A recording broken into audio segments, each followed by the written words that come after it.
Bonjour à tous, c'est Enzo de Fer pour les Dents de la Terre et aujourd'hui deuxième épisode de la série Pourquoi avoir créé les Dents de la Terre où je vous explique pourquoi la création de cette entreprise. Et donc dans ce deuxième épisode, on va parler de la professionnalisation de ma passion. Donc je te conseille de cliquer en haut à droite de ton écran si tu n'as pas vu le premier épisode, histoire de connaître un petit peu le commencement et puis pour pouvoir suivre les épisodes les uns après les autres.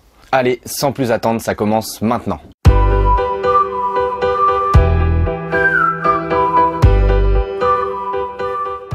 Ce qu'il faut savoir, c'est que les Dents de la Terre commencent par une passion. Donc la passion que j'ai pour les plantes carnivores. Et en décembre 2017, donc en fait un petit peu quelques mois après ma première foire aux plantes, il a bien fallu que je me renseigne, que je cherche toutes les informations pour pouvoir potentiellement créer une entreprise. Et donc comme je vous le disais dans le premier épisode, multiplier les foires aux plantes et pour pouvoir en faire davantage. Une fois que j'avais réuni toutes les informations, et bien de trouver un fameux nom, donc les Dents de la Terre, donc qui a été trouvé grâce à l'aide de mon entourage, donc que je remercie. Si vous regardez la vidéo, tous ceux qui étaient sur le petit groupe Facebook pour trouver le fameux nom de l'entreprise, eh bien je vous remercie. Professionnaliser ma passion m'a permis également de gagner en crédibilité, de valoriser également ma passion. Parce qu'en fait, ça me permet d'avoir une entité. C'est pas juste Enzo de Fer qui est passionné par les plantes carnivores. Parce qu'il existe quand même énormément des passionnés de plantes carnivores. Mais l'avantage d'avoir un nom et d'avoir une entreprise, ça permet de se dissocier. Si je prends l'exemple par exemple des jardineries. Eh bien, les jardineries, il existe Truffaut, Jardiland, Gamme Vert, Botanique, etc. Toutes celles-ci sont des jardineries, mais forcément, si on veut aller à telle ou telle jardinerie, il est plus facile de dire, eh bien voilà, je vais aller à Jardiland ou à Truffaut plutôt que de dire, je vais aller dans une jardinerie. Et bien là, c'est un petit peu la même chose. Pour la comparaison, eh bien au moins, ça permet vraiment de donner un cadre et de savoir que Enzo de Fer, passionné de plantes carnivores, c'est pas seulement ça, c'est les Dents de la Terre. C'est beaucoup plus visuel pour les gens. Ça me permet tout simplement de me différencier des autres passionnés.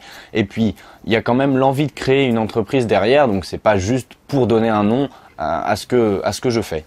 Cela m'a permis également d'obtenir un statut. Et pourquoi obtenir un statut? Quand tu vas boire un verre avec des copains en ville, pouvoir te la péter et te dire que tu es chef d'entreprise, c'est clairement génial. Ça, c'est quelque chose qui marche très très bien. Tout le monde est hyper impressionné. Non, plus sérieusement, ça m'a permis surtout de me familiariser avec la gestion d'entreprise.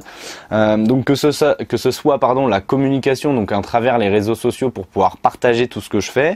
Également commencer à aborder les démarches administratives, sachant que c'est quand même pas mon point fort.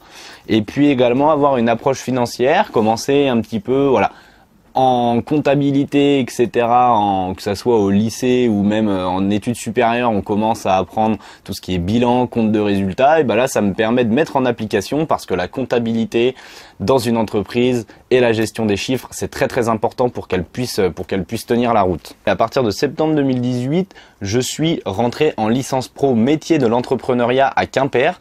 Donc en fait, qui est une licence qui aide les porteurs de projets donc à créer ou reprendre une entreprise. Donc c'était mon cas. Et puis de pouvoir avoir des cours concrets et donc un apport théorique pour ensuite mettre en pratique sur mon propre projet, c'est quelque chose que j'estimais de bon pour le développement de mon entreprise. On a des cours que ce soit sur la gestion, l'administratif, le choix d'un statut, du marketing, de la communication, etc. Mais à côté de ça, je suis quand même des formations en ligne, donc que ce soit des entrepreneurs, et bien tout simplement, j'ai décidé de me former en ayant en plus un autre apport théorique en plus des cours pour pouvoir vraiment avoir le maximum d'informations. Professionnaliser ma passion et donc d'avoir une fameuse identité donc au nom des Dents de la Terre, ça me permet aussi à côté de ça de développer une audience, donc comme je le fais, de pouvoir avoir un compte Instagram dédié à mon entreprise, avoir une page Facebook également, puis depuis quelques temps une chaîne YouTube. Donc voilà, d'avoir un nom et de professionnaliser sa passion permet de gagner surtout en crédibilité. Le développement d'une audience, c'est quelque chose qui me plaît beaucoup. D'ailleurs, réaliser ces petites vidéos, je prends un grand plaisir à le faire et j'espère que ça vous plaît. La vidéo touche à sa fin, n'hésitez pas à la liker, à vous abonner à la chaîne si vous voulez continuer à suivre les aventures.